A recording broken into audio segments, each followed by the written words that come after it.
Welcome everyone to another session of AdBites. This is our 8th episode today. This is our Apple Search Ads vodcast, brought to you by Redbox Mobile. I am Sam Chorlton, CTO at Redbox Mobile, and this week we're speaking to Miray. Welcome, Miray. Miray is a creative consultant with us here at Redbox Mobile, and a bit of a kind of custom product page expert. So Miray is going to talk to us about Apple Search Ads custom product pages, why brands should be using them, how brands are, kind of what the performance benefits are, and how you kind of test out these creative ideas. So kind of start us off, get everyone kind of comfortable with the terminology. Miray, it'd be great to kind of get a sense of what are custom product pages, when and why kind of did Apple introduce those? Okay, great. Thank you for that great intro, Sam. And hello, everyone. So what are custom product pages and when did they start? So Apple released custom product pages, I think end of 2021, but it wasn't really fully adopted until I think maybe early to mid 2022. It was like a while until people fully adopted it. And what they are is basically they are customized landing pages that people just land on the search results on iOS. So that allows people to, if they're searching for a specific keyword or keyword groups, or like a competitor or brand name, whatever, they'll be to see something that's a lot more customized than just the default ad. So and before this, we had creative set testing with Apple. But they were completely replaced by custom product pages, I think January or February of 2022. And I think one of the reasons why Apple decided to just kind of like rehaul the whole creative set test into custom product pages were to be able to like create more bespoke ads and to be able to get more granular with the data, because as I recall, we weren't really able to look at the more granular data, such as like engagement metrics with creative sets. And we weren't able to do as much with creative sets, but with custom product pages, we can even have like up to 35 different customized landing pages. Nice. So, yeah. And what's the sort of uptake from your perspective been around custom product pages? So I think the initial reaction was people were a bit hesitant. They weren't sure how to approach in terms of like, how should we, allocate creative source to it, or how are we going to, how should we go about our Apple search ads? And then I don't think people fully understood its, potential. So that's why I think when we were, I think when I say we, as in Redbox, we were like just pushing a lot to like, oh, everyone, let's try this. But it was kind of hard to get valuable data until I think mid to late 2022. But then once I think people started seeing how it can be very beneficial for them in terms of like increasing tap to rates, like actually maximizing their Apple search ads efforts, and other things like that. Now it's like I think next new thing. Everyone's just like, oh, we just want a solid CPP strategy, a customer like pages strategy, and they're very interested in it. And I think especially since they made the privacy changes in the last couple of years, your audience targeting is kind of less effective. So this is kind of, I guess, a different way of targeting your users with kind of relevancy. So I guess kind of at a top level, what from your perspective as a sort of top line use cases that brands should be thinking about when using custom product pages? So I think like the reasons why, for example, they could be considering custom product pages would be if they want to increase their return on investment, which is probably not things that you probably hear from designers, but working with custom product pages closely, you become more like into these. And then of course like increasing conversion. So the adopt cases here, for example, would be most products have lots of different features. They can have different types of benefits. They can have different offerings within them. So it's hard to convey all of these unique selling points and for different segmented audiences just with one set organic, current listing.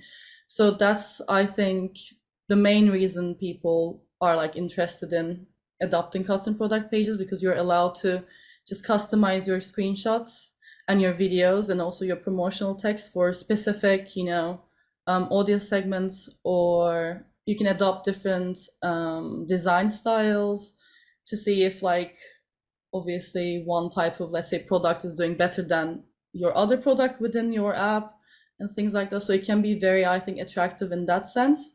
It can also, I think, help you understand how you can also shape your organic current listing as well, because I always think, and as Redbox, we always think they always go hand in hand. If I were to give an example, let's say a banking app, they can have, business banking, they can have personal bank accounts, they can have savings, they can have investments, they can have all of these types of different products within the app. And people wouldn't, if people are searching just for, let's say, a certain brand name, and we kind of know that the users don't really scroll through every single screenshot and they don't read every single thing in like magnified view. It's great if someone's just searching for, let's say, investment accounts, and then they see this brand that maybe they've heard of, but then they wouldn't even know that maybe they offered that type of, let's say, product within the app, so they can see that customized ad for it. So, and I guess it's within like the retail space, if you're searching for men's clothing, women's clothing, the ability to personalize that is definitely going to increase the conversion rate of those views. I know when we talk about custom product pages, people quite often use the language of kind of custom product pages, screenshots quite interchangeably. Is there a difference? Are they exactly the same? Kind of, how do you talk to clients about it? Well, so custom product pages, yes, we do say when we do custom product pages, people do kind of mean changing just your screenshots. So I think one of the main differences is the fact that it's not just your screenshots. You can also customize your video and also your promotional text. So if I were to, promotional text is like the little, I guess, short description-y, like writing that goes on top of your long description on Apple. So those can be very beneficial in terms of if you want to highlight a specific, let's say, offer, like you said, for like a retail app, for example. And another thing is, your current like listing or organic default set, however you want to call it, it's kind of is there to show the overall benefit and the unique selling points. It's not there to just focus on one specific event or feature or anything. It's there to kind of like showcase everything that your product has to offer. But as we just covered, custom product pages aren't really these like general, ads. They're just specifically, customized landing pages. So, I think the difference is custom product pages are very tailored and they're a lot more bespoke than just your current organic listings. And in terms of benefits, so the benefits kind of, I guess, primarily economic benefits, or is there kind of, I don't know, wider benefits to kind of brand experience and stuff like that as well? So I think there's, yes, monetary benefits. So, something I kind of mentioned earlier was return on investment. So that is a good, it can be a good benefit. And the reason why is when people are searching for specific keywords, they have a higher intent of converting. And if they're able to see something that's a lot more, I guess, tailored for that specific keyword or whatever thing they're looking for, they're more likely to install versus when they just see like a generic app listing. And they can also, I guess, help if you were to do it, if you're doing well and if you're like using all the best practices and everything and you're winning the ad space, it can also help decrease the cost per installs. Because you're getting more relevance, and that kind of like hence Apple's algorithm thinking that you're like doing really well, so that can also make it think that in a way that you're more relevant organically as well, so that can also feed into that. And you can get a I think, higher ROAS, which is higher return on spend. Yeah. Yeah, I think that makes a lot of sense. And I guess the tricky thing is it's not as simple as just going, we want a custom product page. You need to have a strategy for evaluating which ones are, I guess, the most effective, ones are resonating most with your users. So I guess breaking it down into those two phases, you've got the creation and you've got the evaluation. What's that kind of look like in a typical scenario? Yeah, so I think at Redbox, the way we go about it definitely always starts with like an in-depth research and audit phase. So that helps us establish a really good base of understanding what the marketplace is, what the competitors are doing, and what the current product has been pushing out, not just on the apps marketing space, but also on other marketing channels as well. It's very important to establish a very consistent brand story and experience for users. So we have to get the ground running in a correct way. That's why we start with an in-depth, current creative analysis, a competitor analysis.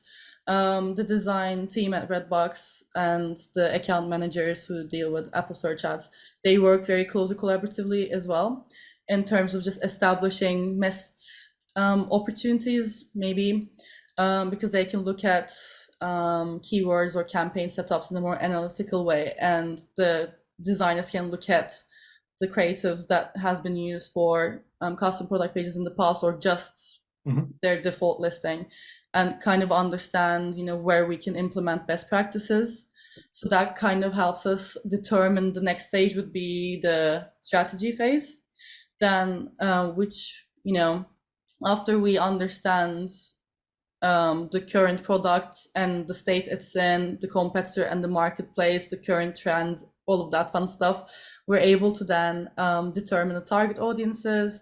We can do a roadmap that covers all of these missed opportunities we would highlight in the audits. So we would look at doing what are the key events that you could be doing custom product pages in? What are the key offerings, the key messages you can be doing these in? So we come up with this strategy, and then we go into the production phase of course, like we get all of the brandings from them. We align with the, our clients as well. So it's like more of everything's very collaborative. In my opinion, it's nothing just super segmented, and I think that's the best way to go about it. And then we go into production, so we do multiple concepts for them to get it right. We get approvals, do the final sets, all of that, and then we just go live, and then we watch it closely. Our account managers analyze these results. We do reports, and then we understand where we can be optimizing creatives. What can we do better? Is there anything new that has come up within this time frame? And then we keep on testing, and then it's kind of like in a loop stage. And is that kind of I guess success evaluation done from analyzing kind of the data within Apple Search Ads or the post-install data? Are you trying to basically go, we've seen an uplift in performance, therefore we're assuming that that's come as a result of the custom product page change? Is that generally what you're trying to achieve? Yeah, I would say that definitely. I know our account managers, I'm not that much of a data person, although I have these terms that I know.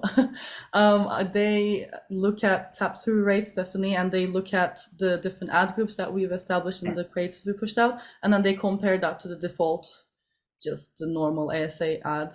What we can also do is, if we're also running, let's say, organic tests at the same time, we can also think about if we have gotten a successful result whilst we're working on CPPs, and now we can think about how we can implement these organic test results, successes, into the paid media strategy as well. So that's another way we can look at optimizing the CPP creatives.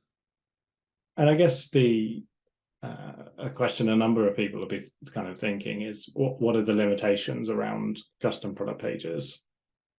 Yeah, because we always talk about how great it is, but it's also important to note the limitations. Yeah, exactly. I think one of the first things that we've always heard from our clients is they don't have the enough like creative resource for it internally. So that's why we can like come in and like potentially help them out because we know like especially I know first time designers are just always living very, very busy lives. So it's hard to just dedicate that special team that has that know-how just for custom product pages or just app store marketing. So that would be a limitation, but that would be an internal client-based limitation. In terms of just the custom product page limitations for custom product pages, it would be what we can customize currently. So as I mentioned, we can customize the videos, the screenshots, and the promotional text. I think another great addition to what we can customize would be the long description and potentially even the icon if we want to do, let's say, seasonal offers or events. Another thing is it's unlike organic testing, we're not able to, split the audience, into 2 or 3, whatever you want to split it into, and then just, test different variations at the same time with the same conditions. So that's kind of hard to achieve that type of like setup through CPPs, custom product pages. And So what's yeah, I the, think that's it. Yeah. I guess if you're not able to do that audience segmentation, are you constrained therefore to kind of running it for X weeks with CPP1 and then X weeks with kind of your CPP2 so that you can kind of do that results comparison? Yep. So in that case, sorry to cut you off. So what we can do potentially would be like, let's say we want to test out different offering or even different colors, different textiles, etc. So we can just do, let's say 2 weeks on one and then 2 weeks with the new set of creatives to see what's resonating more. And also another limitation I just kind of thought of, sorry to kind of track back. I think it's very, very, competitive in my opinion for getting the ad space on Apple search results. So that's why it's very important to have an effective strategy, and that's why it can be quite limiting as well if you don't have that effective strategy, and it's very, very competitive, so you need to kind of know what you're doing. And when you're working with I guess your clients and you're advising them around timescales and stuff to kind of evaluate CPP effectiveness, how do you go about doing that? Do you have a kind of, we recommend at least 2 weeks? Obviously longer is always going to be better, but obviously there's a balance to strike there. I think it really depends on the type of the custom product page you're running as well. If it's for let's say a sporting seasonal event type of thing, you can still run it for longer, but if it's not relevant anymore, I don't think it would be giving you beneficial data. So I think it's understanding what you're trying to achieve with that specific type of custom product page. And it also depends on the volume you're getting and the traffic you're getting as well, because you want to be able to have enough data to come to like conclusive results, I guess. Very similar to organic testing. So yeah, I would say definitely a few weeks. I wouldn't say set it live for, 1 day and then change it. Yeah. And I know a few months ago, everyone used to be talking about the role that custom product pages play in Today tab ads. My understanding is there's been some kind of changes in that space. Can you kind of talk us through those a bit? Yeah, of course. Okay, so I actually won't be able to tell you the exact date because I don't remember, but I think what you're talking about is until a few months ago, we were able to create a whole new like bespoke custom product page to be able to just link it to our Today tab ad placements. But since this update, we're not able to do new just creatives just for the Today tab.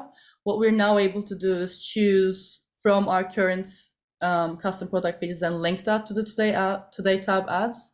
So I think the best way to tell you the difference is in the past, the Today tab custom product pages would show the screenshots and it would just scroll in a very, very slow way. Okay. And then right now we're only seeing the the icon and the app title, subtitle, and then in the Today tab, I mean, and then when you click on it, it then directs you to the custom product page that you linked that Today tab add to.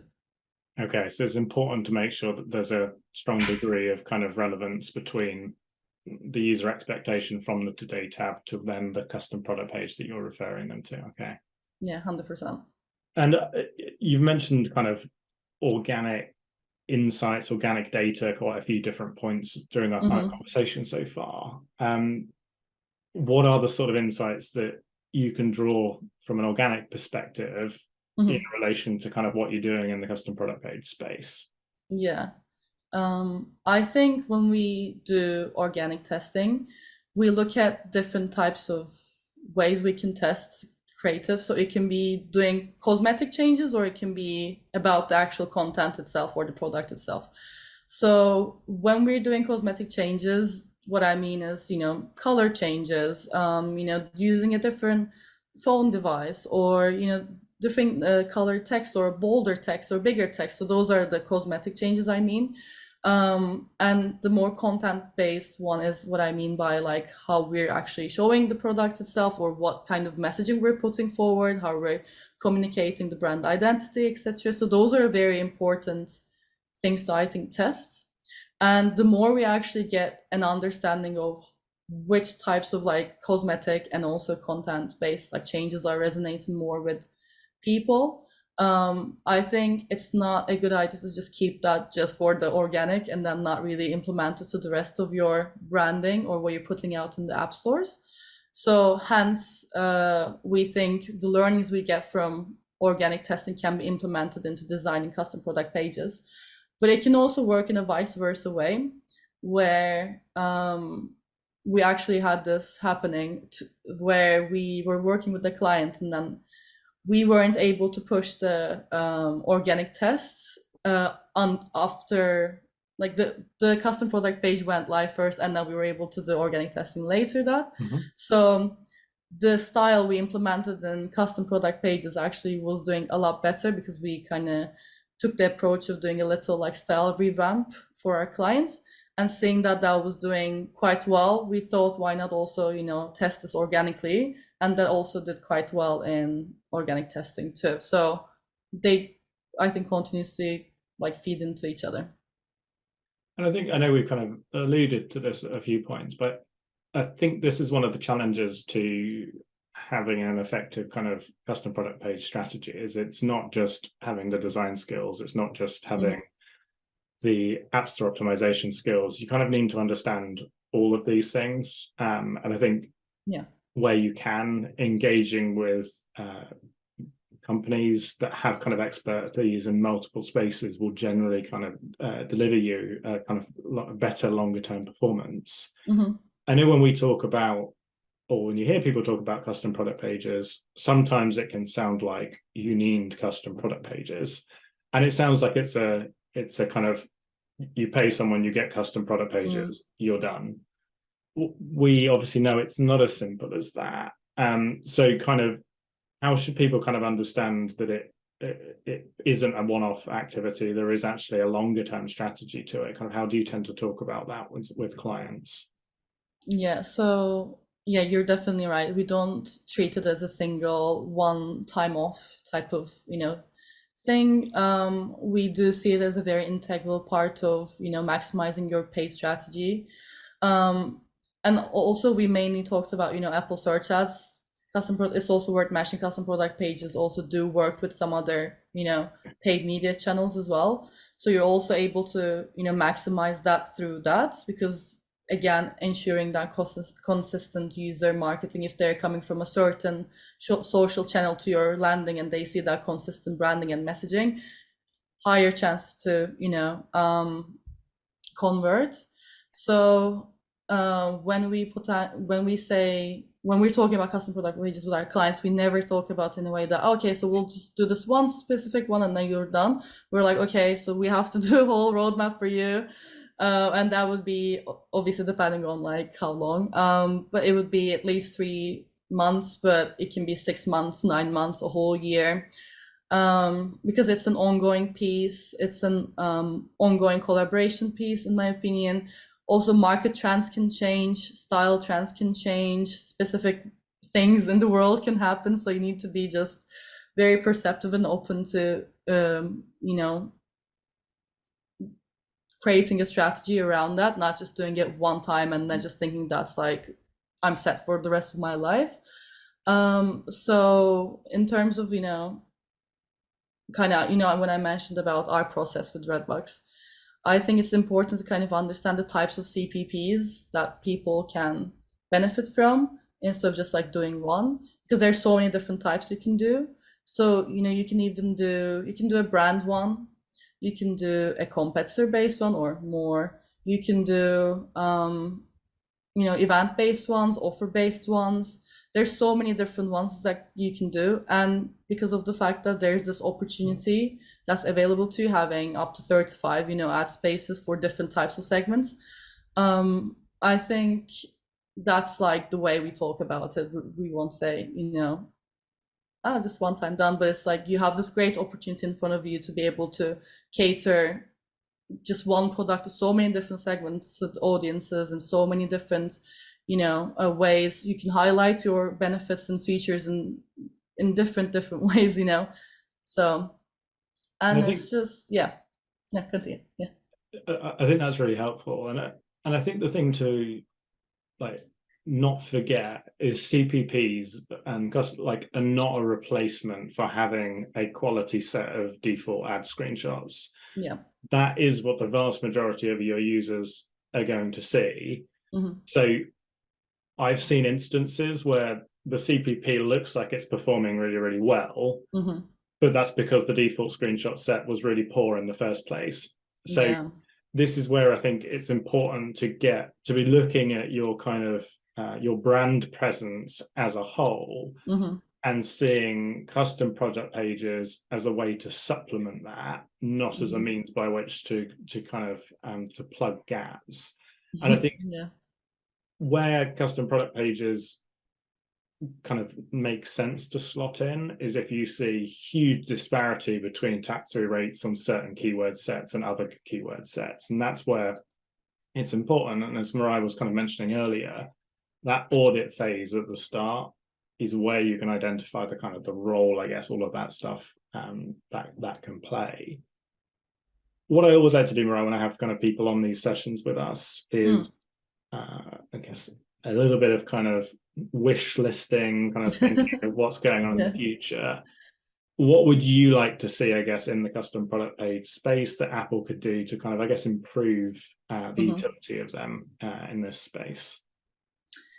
Yes, so I think for me, I kind of touched on it before, but being able to like A/B test the creatives, although we can, learn from organic and implement to paid and vice versa. I think it would be also super useful to understand just within CPP ad space what ad creatives are doing versus the other one. That would be super, super useful. So please, Apple, if you're listening. And also, it's still, although it's gaining more and more popularity and it's been more as like an industry standard these days, there's still some like external paid channels, like marketing channels, that custom product pages can't be linked to. So I feel like that's a little limitation there. If we were able to expand the channels these can be linked to, I think it would be a lot more beneficial in tying the whole marketing strategy together in a better way. And another thing I kind of again mentioned, it's the being able to customize the icons and the metadata more. But yeah, I feel like those would be the most beneficial ones. I don't know if I have so much on my list, but yeah. I think a proper A/B testing framework is on a lot of people's wish lists. We are going to do a talk about strategies in AdBites at some point that you can use to kind of make up for that lack of A/B testing framework. within our product, I'm trying not to do too much self-promotion here. We are building a framework that's going to be available soon, but we want to talk about how you can do it more broadly if you don't have access to a tool as well. So kind of watch this space. We've got some blogs coming out around that in the coming weeks as well. I guess we've got a couple of minutes left, Miray. I guess one of the bits that would just be, I guess, nice for people to get a sense of is, have you got any examples of where CPPs or custom product pages haven't been used correctly, or you've seen some bad design decisions that people have made that you kind of think might be useful for people to have a sense of? Yeah, of course. So there are best practices, when it comes to custom product pages. So that's regarding to, for example, how many creatives you're putting out. So we had an instance where one of our clients were not utilizing custom product pages properly. So because of this reason, they weren't actually able to show their creatives to their users because they weren't utilizing creatives correctly. Text ads were being shown instead. Okay. So being able to tackle that and understanding the issue and fixing that and being able to actually show the creatives was very beneficial for them.